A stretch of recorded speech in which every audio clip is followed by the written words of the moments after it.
Sabi mga kababayan ni Senator Win Gatchalian na yung Iglesia ni Cristo Rally will make politicians think twice daw. Mag-iisip ng mabuti on BP Sara Duterte kung isusupport nila yung impeachment laban kay Sara Duterte.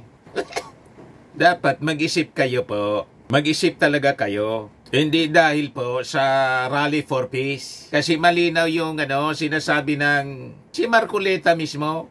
Congressman Marcoleta nagsabi, member siya ng Iglesia ni Cristo. Walang sinusupport na politiko. Kung isipin si Marcoleta po, pro Duterte. Pero siya mismo yung nagsabi, walang sinusupport na politiko sa rally. Kaya tingin ko mali mga kababayan itong statement ni Win Gatchalian. Yan ang sabi ni Win Gatchalian dito. Gatchalian, INC rally will make polls. Politicians think twice on BP Duterte about supporting the impeachment of Vice President Sara Duterte daw. About supporting the impeachment of BP Sara Duterte. Hindi tayo naniniwala sa posisyon na to mga kababayan ni Senator Win Gatchalian. Kasi po, hindi naman lahat ng mga sinusupport ng mga taga-Iglesia ni Cristo po na nanalo. Mamaya ipapakita ko po sa inyo ang strategy po ng Iglesia ni Cristo. Marami sa mga sinusupport nila na nanalo. Kasi mananalo man talaga yung sinusupport nila. Diba? Pero may mga talo din na sinupport nila publicly, kala nila mananalo pero talo. Kaya hindi tayo sang-ayon dito sa sinabi po ni Win Gatchalian. Because of this INC rally, yung mga politiko will think twice. Kayo siguro. Pero other politicians po, alam naman nila na ang Iglesia ni Cristo po, habang they're practicing black voting po, pero kukunti man lang po sila. 2.6 million. Based sa statistics, ang population po ng Iglesia ni Cristo. Pangatlo, na siyempre yung mga members ng Roman Catholics, mga Katoliko, sunod Islam, sunod po yung Iglesia ni Cristo. Pero 2.6 million sila. Hindi man lahat ng 2.6 million, mga registered voters, siguro baka less than half, mga 1 million siguro, ang bumoboto sa Iglesia ni Cristo. Sa buong Pilipinas na yan, spread all throughout the country and throughout the world, mga OFW na members ng Iglesia ni Cristo. Pero po, sa totoo lang, hindi lahat po ng sinusupport ng Iglesia ni Cristo nananalo. At kung marami man po ang nananalo sa sinusupport ng Iglesia ni Cristo, kasi ang sinusupport nila talagang mananalo. Wise din po yung Iglesia ni Cristo. Hindi sila basta, mga kababayan, sumusupport ng kandidato na matatalo man lang kasi mapapaya sila.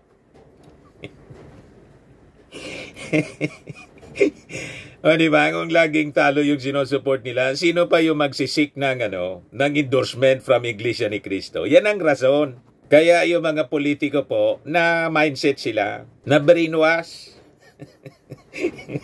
na kailangan nila, laging magpapa-endorse sa Iglesia ni Cristo. Ang di nila alam, kaya laging nananalo kadalasan yung ini-endorse kasi talagang mananalo yung politiko. Yun ang pinipili nila, yung mga winnable. may sarili silang pa-survey o magbabase sila sa survey ng mainstream. SWS, Pulse Asia. Tapos maglalabas sila ng lista ng isusupport nila. Ganun po ang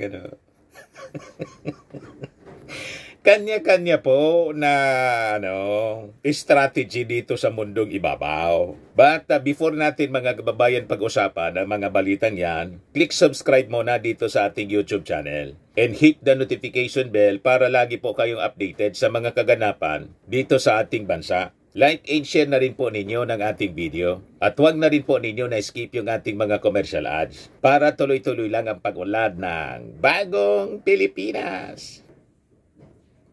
Itong ating programa mga kababayan, atid sa inyo nitong ating mga sponsors. Firmax Firming and Lifting Cream. Pinapay po sa mga pulses in affected area. Mainam po ito sa mga pains at paninigas ng mga kaso-kasuan. Ito sa mukha naman yung application, anti-aging, Automax po siya. Ito ay Glow Zero mga kababayan. Whitening po siya. Made in South Korea. Ito naman po, Nengxia Red Mixed Fruit Drink. Gawa po siya sa goji berry. May anti-cancer properties po siya. At sa mga nagana po ng malinis and spacious fitness gym, pumunta lang po kayo sa aming Colossal Fitness Gym. May Grab car rental din po kami. At bills payment po sa aming office. At saka sa mga mahilig po sa mga imported bags, manood po kayo sa live selling ni Madam Eileen Rosales sa kanyang Eileen Closet po. Pati mga shoes, ito yung kanya po. Ito yung kanyang page. Kita ninyo, napakagandang mga online selling po siya. Si Madam Eileen Rosales. Cellphone number niya po, 773-798-7816. Balikan natin itong statement ni Win Gatchalian, Senator Win Gatchalian. Basagin natin yung kanyang mga analysis kasi malabo. Wala kaming pakipo sa paniwala ninyo. Basta ang paniwala namin, si Sara dapat ma-impeach. And majority sa ating mga Filipinos, based sa survey ng SWS, 41% supporting the impeachment. 35% lang yung kontra. So majority ang gusto nang ma-impeach si Sara Duterte. Kaya ito pong INC rally, wala man po itong epekto sa magiging desisyon ng majority ng mga politiko. Tingin ko po, tinitingnan lang ng ating majority congressmen kung lulusot dyan sa Senado. Pag dyan sa Senado hindi lulusot, palalampasin nila yung eleksyon pero ikakampanya nila through our district congressmen na galit sa mga Duterte. Ikakampanya nila sa bawat distrito, matalo kayo dyan sa Senado. Para yung mga kalyado ni Digong dyan, ni Sara Duterte, matanggal na po sa Senado. Ganon lang yan. Kaya inay-hinay po yung Congress. Hindi lang kayo yung magagaling, maglaro sa politika. Ito sabi ni Gatchalian, INC rally will make politicians think twice daw on BP Duterte, yung sa impeachment, kung isusupport nila o hindi.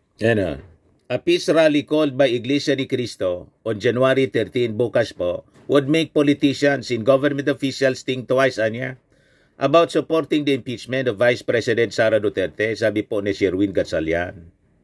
He cited the importance of securing the support of the homegrown religious sect, which is known for its practice of black voting during elections. According to government statistics, INC has 2.8 million followers, but it is not known how many of them are registered voters. 2.8 million, hindi man yan lahat botante. Siguro mga half lang po ang botante. So napakababa as compared sa general voting population. Paano matakot dyan yung mga politiko? Pero siyempre, yung mga politiko, as much as possible, lahat ng pwedeng sumuport sa kanilang mga grupo, liligawan nila. That's normal. Pero hindi nangangahulugan na pag kinontra ng Iglesia ni Cristo, yun alin ang desisyon nila. Kasi hindi naman po lahat ng mga sinusupport ng Iglesia ni Cristo nananalo. May mga talo rin. At kung marami sa mga politiko na sinuport ng Iglesia ni Cristo ay nananalo, kasi talagang mananalo sila. Yun ang style ng Iglesia ni Cristo po. Kung sino yung mga litaw na litaw, yun ang sinusupport nila para hindi mapahiya.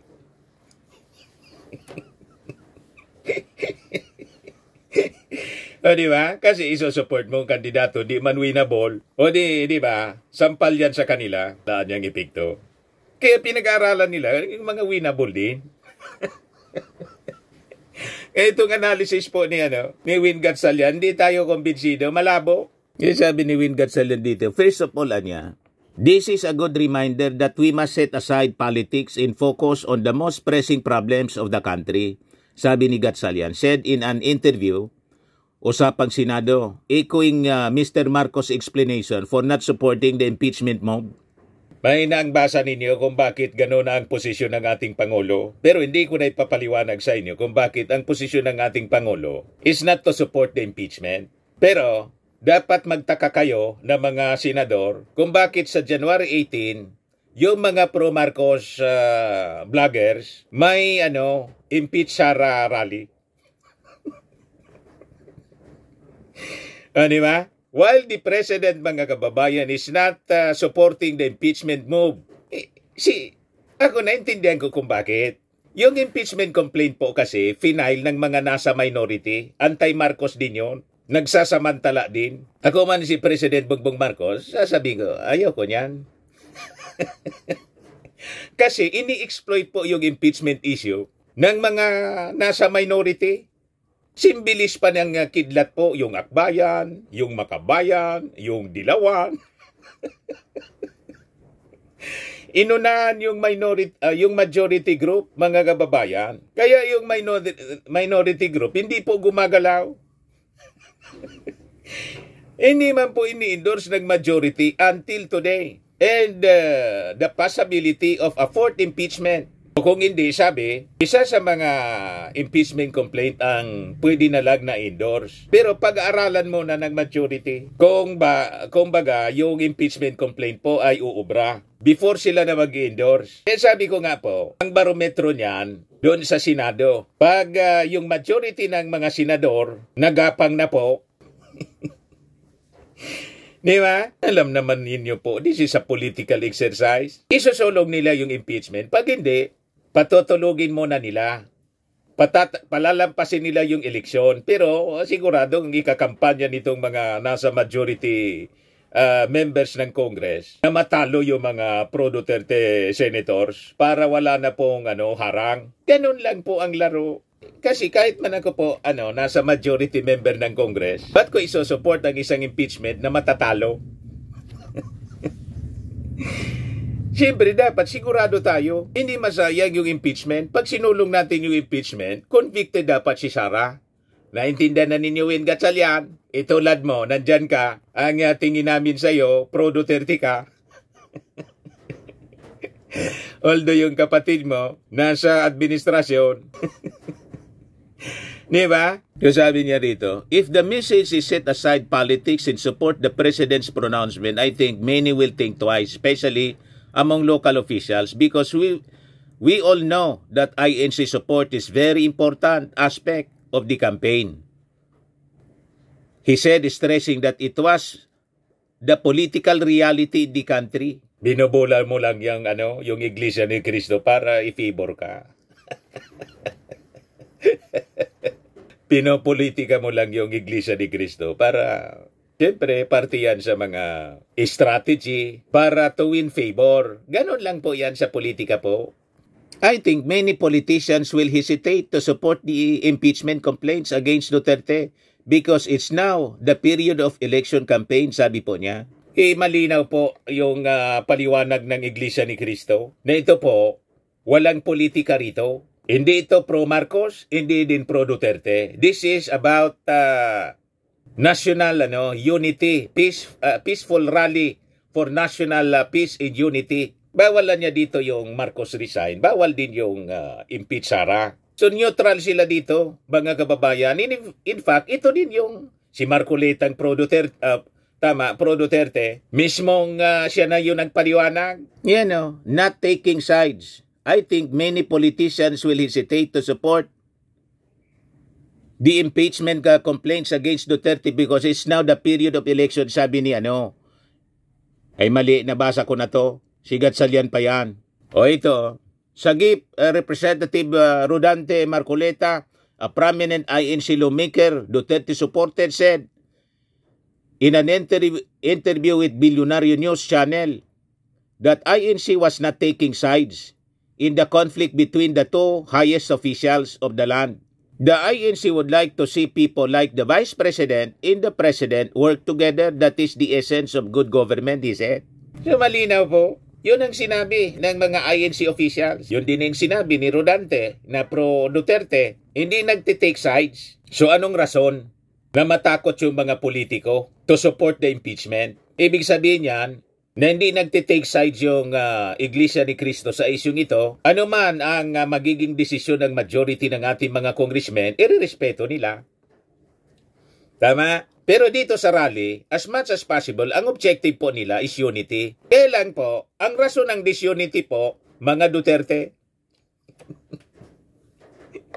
So makikita ninyo kung saan pwedeng kumiling yung Iglesia ni Cristo. Kasi ang may kamalian po dito sa gulo, yung mga Duterte, si Digong nang walang tigil sa pag-akusa ng bangag ang ating Pangulo at gustong ikudita patungan yung armed forces at si Inday na nagbanta. Hindi man siya po tinanggal as Defense Secretary, siya yung nag-resign. Tinanggal siya po sa National Security Council kasi that is necessary. Siya na mismo threat to national security, threat to the President and her alliance. Yung kanyang killing sa China po, na may problema tayo sa China, sa West Philippine Sea, na yan ang concern ng National Security Council. Alangan man, habang nag-uusap tungkol sa mga dapat gawin sa National Security Council, yung may killing sa China, kaharap mo palagi.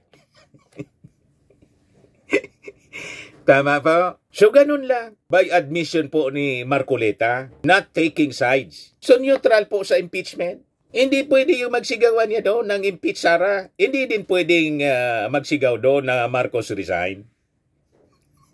Yan ang paliwanag ng mga INC officials. Because they are for unity. But the unity, mga kababayan, ay nabiyak. Nadurog yung unity. Ang rason po, hindi man Marcos. Ang rason po, Duterte. Ang may sala po, Duterte. Napakalinaw po. Yan ang paliwanag ni Marcoleta. Asked whether INC supporters either Marcos o Duterte, Marcoleta said, the Christian sect was neutral. Neutral. There was no pronouncement made to this effect. Ano ka ngayon, Ano ka ngayon, Win Gatsalian? Yung analysis po ninyo na yung mga politiko will think twice. Malabo po ang susundan possibly na mga desisyon ng mga politiko. Yung result ng survey na 41% sa mga Filipinos pabor na impeach si Sara, ang kontra lang 35%. Yun ang titingnan ng mga politiko kung isusupport nila o hindi ang impeachment. There is a growing discontent among the Filipino people at malamang pag hindi ninyo sinupport yung impeachment, talo kayo sa eleksyon. Based dito sa sentiments ng mga mamamayang Filipino. Yan analysis po ito, commentary. Joyce Ilas Reyes, Philstar, kahapon. Understanding public sentiment on impeachment, inflation. Yan, sabi rito. Results from the social weather station survey showed that 41% of Filipinos agree with the impeachment complaint filed against Vice President Sara Duterte in the House of Representatives, while 35% disagree. A significant 19% remains undecided on the issue. So itong 19%, malamang pag na-educate ito ng maayos, maipaliwanag, makukuha pa ito, mga kababayan, to support the 41% majority. Kung itong neutral na to or undecided, may kumampi kay Sara Duterte, malamang kukunti ang makukumbinsi niya dahil sa kanilang pag-uugali. Lalo pag sinimulan yung impeachment trial, na siguradong pag nagsimula ang impeachment trial laban kay Sara, lalong magwawala si Sara. Mata-turn off yung ating mga mamamayan lalo. So sabi rito, moreover, survey results also show that among the allegations which may serve as the basis for the Vice President's impeachment, 46% of Filipinos put weight on the unexplained spending. Kumbinsido po sila. Ng confidential funds ng Office of the Vice President saka DepEd, while 36% believe that her refusal to answer investigations regarding the use of confidential funds and intelligence funds may lead for her impeachment.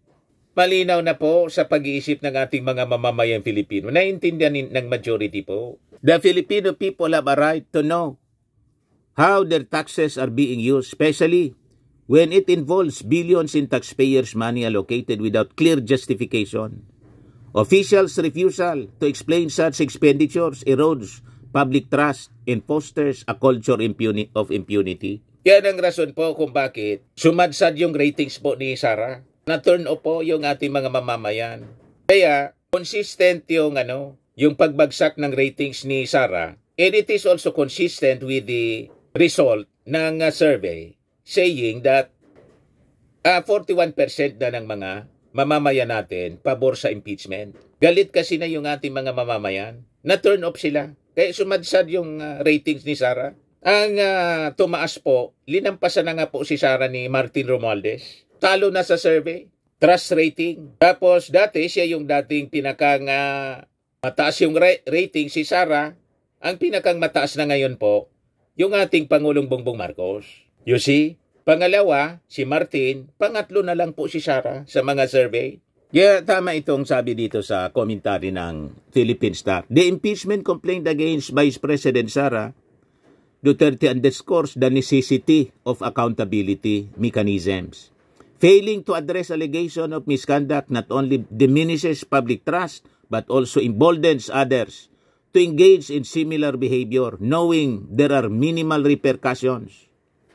Kaya po, itong posisyon ni Win Gatchalian, Senator Win Gatchalian, malabo po. At sino mang senador na papabor, kakampi kay Sara Duterte sa issue ng impeachment po, ang mag-aakwit po sa kanila, sa kanya, kakastiguhin ng mga mamamayang Pilipino, matatalo kayo. Tandaan ninyo, yan ang inyo pong aabutin. Ngayon, going back doon sa Iglesia ni Cristo. Sabi natin kanina, hindi po lahat ng mga sinusupport ng Iglesia ni Cristo na nanalo. Yan Iglesia ni Cristo and Philippine elections. Endorsements. Ito po yung history nila sa pag-support ng kandidato from 1935 hanggang sa noong 2022. From 1935 to 2022. Ito po yung mga tumakbong pangulo. Hindi po lahat nanalo. 1949 si Jose Avellino, liberal, tumakbo. Sinuport ng Iglesia ni Cristo, talo. Si Danding Coangco noong 1992, NPC, sinuport ng Iglesia ni Cristo, natalo. Pero anya Mr. Maravillas, karamihan, dalawa lang naman yung natalo. Karamihan sa mga sinuport ng Iglesia ni Cristo, nanalo sa presidential elections. Kasi nga po, matalino din yung Iglesia ni Cristo. Tinitingnan nila yung mga ratings ng mga kandidato. Kaya matagal sila po na magpalabas ng kung sino yung ini-endorse nila. Pinag-aralan nila yung winnability. Pag nakita nila na malaboan niya ito, yung possibility niya na matalo, napakalaki, hindi nila sinusupport, doon sila sa winnable. Para hindi po masira yung endorsement. Naintindihan na ninyo? Hindi mo man mabiblame yung Iglesia ni Cristo kung gano'n ang strategy nila kasi siyempre, they have to protect their endorsement. Kahit man po ako ang leader ng isang sikta, yun man po ang gagawin ko. Kasi pag hindi, sino pang maniwala?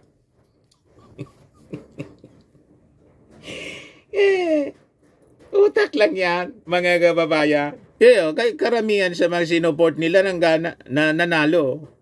Digong, sinuport 2016, nanalo. Bongbong, sinuport, nanalo. Gloria, nanalo. Si Pinoy, nanalo. Si Erap, nanalo. Pero si Danding, noong 1992, talo. You see? Sa Vice President, 2010 to 2022 ang nakalagay dito. Si Maruhas, sinuport ng Iglesia ni Cristo, talo. Si President Bongbong Marcos, PBBM, natalo. 2016, alam na natin kung bakit. Kung talagang malakas yung endorsement ng Iglesia ni Cristo, yung magic sana na ginawa ng mga magic hero, smart magic, hindi gumana dahil sa endorsement ng Iglesia. Gumana pa rin. Talo si President Bongbong. Si BBM nang tumakbong vice presidente. Mas malakas yung magic kaysa sa endorsement.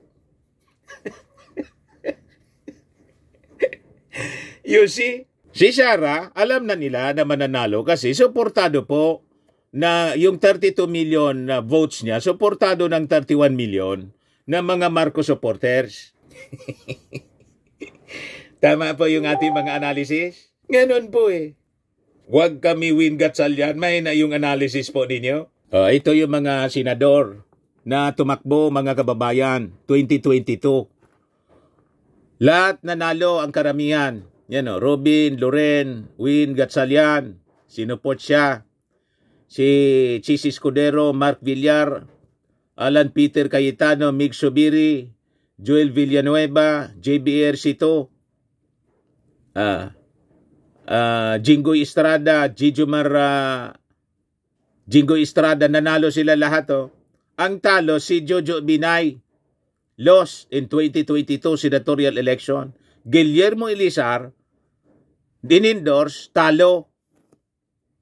Kita ninyo? Kung isipin si Gigi Marbinay po, kilala mga kababayan. Si Guillermo Elizar, talo din. Kasi hindi man talaga mananalo si Guillermo Elizar. Pero si Jojo Binay, palakas din si Jojo Binay, in-endorse pa ng Iglesia ni Cristo, talo.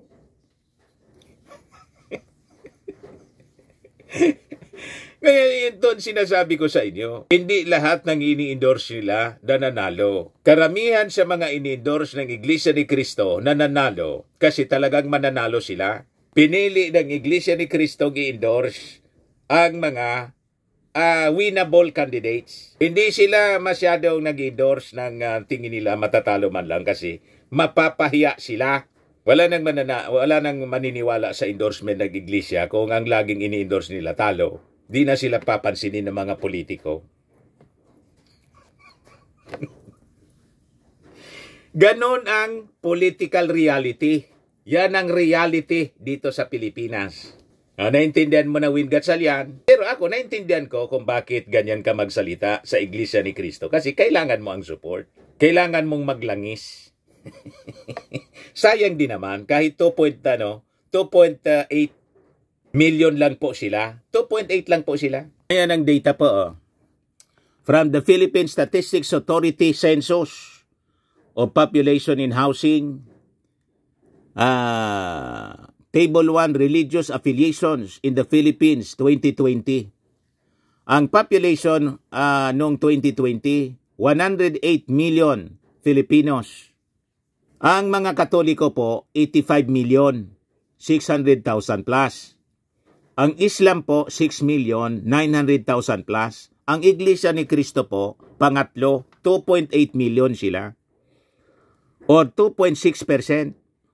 Pero sa 2.8 million na mga Iglesia ni Cristo na sabi, black voting sila, hindi man po yan lahat na 2.8 bumoboto or mga registered voters. Baka kalahati lang yan. Or more or less 1 million lang. Ngayon, ito yung iba na mga Seventh-day Adventist, 800,000 din po. Ayan po, Iglesia Filipiniana Independiente, 600,000. Kaming mga Baptist, 540,000. United Church of Christ in the Philippines, 470,000. Jehovah's Witness, 457,000. Church of Christ, 429,000. Other religious affiliation, 8,954,000. Yung walang mga reliyon, mga atheist siguro, 43,000. Not reported, 15,000. O yan po ang komposisyon ng religious affiliations ng mga Filipino. So ang dominant voters po, mga Katoliko. So hindi po pwedeng magdikta ng boto ang Iglesia ni Cristo. Pero normal po sa mga politiko kasi minsan ang talo po sa kanila, kukunti lang po yung margin. Halimbawa yung ating Pangulo, natalo lang ng 200,000 plus. So lahat ng mga possible votes, mga grupo na pwedeng mag-deliver po ng boto sa isang kandidato, that is normal. Liligawan po ng isang politiko.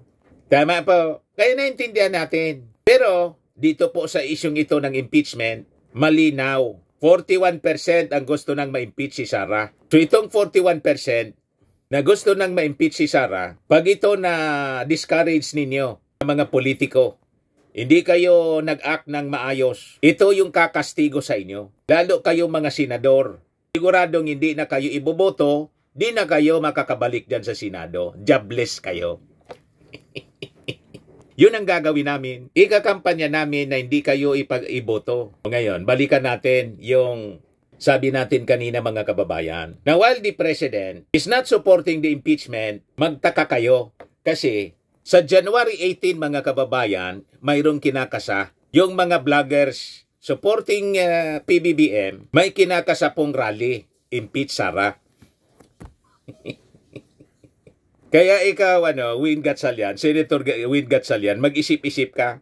Yan, sumama sa EDSA, impeach Sara. Maraming Pilipino pabor na ma-impeach si Sara. January 18, 2025. Yan, Bagong Pilipinas, pinablis yan, 13 hours ago. Impeach Sara Duterte, sigaw ng sambayanang Pilipino. Naghanda na ang maraming Pilipino upang pababain sa pwesto si Vice President Sara Duterte.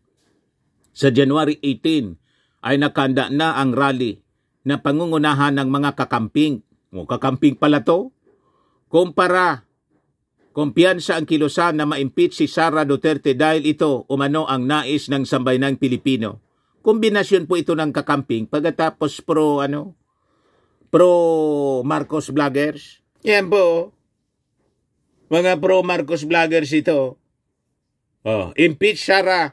Yan January 18, 1 o'clock in the afternoon.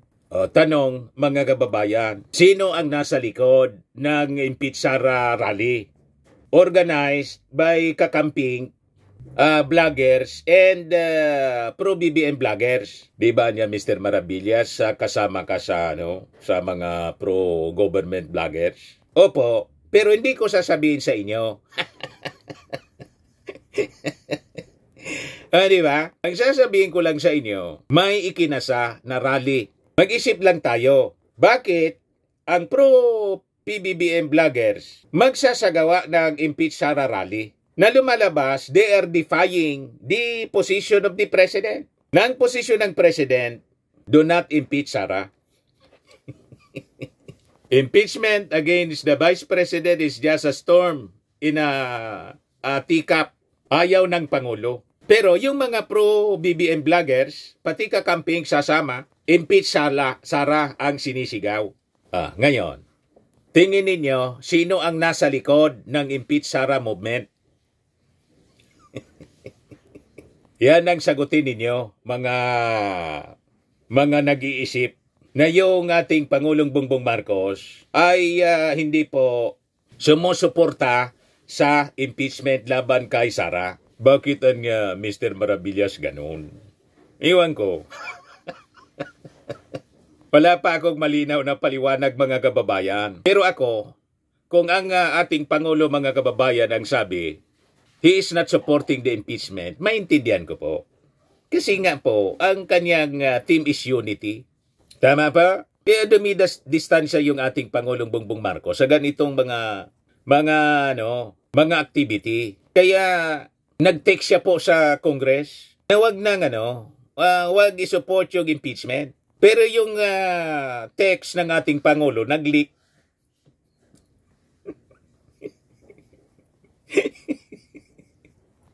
Bakit kaya nag-leak?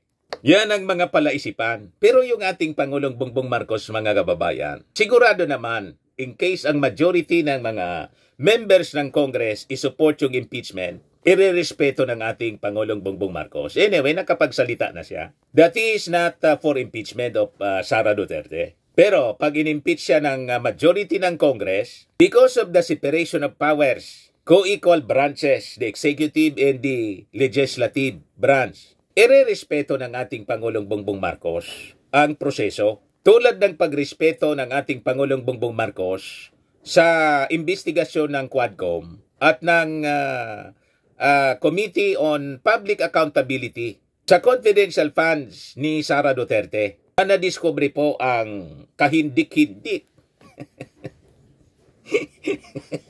na paggamit ng confidential funds. Ang mga beneficiaries po, karamihan po, multo. Na ito na nga po, ang subject ng investigation, impeachment complaints sa Kongreso. Ayos po? So yun po mga kababayan ang ating mga discussions ngayon. Paliwanag natin ngayon. Ang sigurado, majority ng mga Filipino supporting the impeachment. At yung posisyon ni Win Gatchalian na it will influence magdadalawang isip yung mga politiko, kayo lang po siguro. Pero majority ng mga politicians, ang titingnan po yung merito ng impeachment at yung public accountability. na dapat huwag pabayaan. Yun ang titingnan ng ating mga politiko, hindi yung banta ng kung sinong grupo. Na because of the perception man lang nila na itong rally ng Iglesia pro Duterte, napakalinaw po yung sabi ng pro peace, mga kababayan, pro unity, pro peace. Hindi siya pro Duterte. Kini-claim lang po ng mga pro Duterte vloggers. Ina-hijack po nila. Walang katotohanan ng ganun. Mismong officials ng Iglesia ni Cristo yung nagsabi, bawal. Kung gustuhan niya ninyo, magsagawa kayo ng sarili ninyong rally. Kasi hindi pwede dito yung Marcos resign, impeach Sara. Hindi pwede dito. Sa mga naghanap ng malinis and spacious fitness gym, pumunta lang po kayo sa aming Colossal Fitness Gym. We also offer Grab Car Rental with our brand new 2023 model ng Toyota Innova. We also accept booking for those who are planning to travel via PAL, Cebu Pacific, and other airline companies, local and international, and bills payment for Meralco bills, PLDT, Aleco bills, etc. Ang Colossal Fitness Gym is located at 3rd floor Security Bank Building, Landco Business Park, Legazpi City, Albay. For inquiries, look for Chilon Maravillas, contact number 0966-802-0949. Yan yung aming Innova. Lagi na pong matao sa amin. Pati mga foreigners po, tingnan ninyo, mga British tourists sila. Ang lalaki ng katawan na, mga kababayan, nag-gym sa amin. Ito naman po, Indian National. Ito mga mga European sila. Ito naman yung bago naming product na binibenta online, iGlow Serum. Whitening po siya galing sa South Korea. Tingnan ninyo yung epekto sa aking anak na architect entrepreneur, Riz Maravillas. For inquiries, look for Riz Maravillas on FB.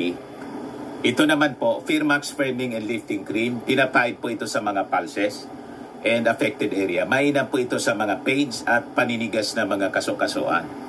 Ito po, Automax Radiant Serum. Sa mukha naman yung application. Anti-aging po siya. You will look 10 years younger than your age.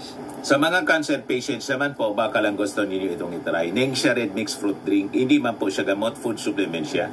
Kaya lang, gawa siya mga kababayan sa goji berry.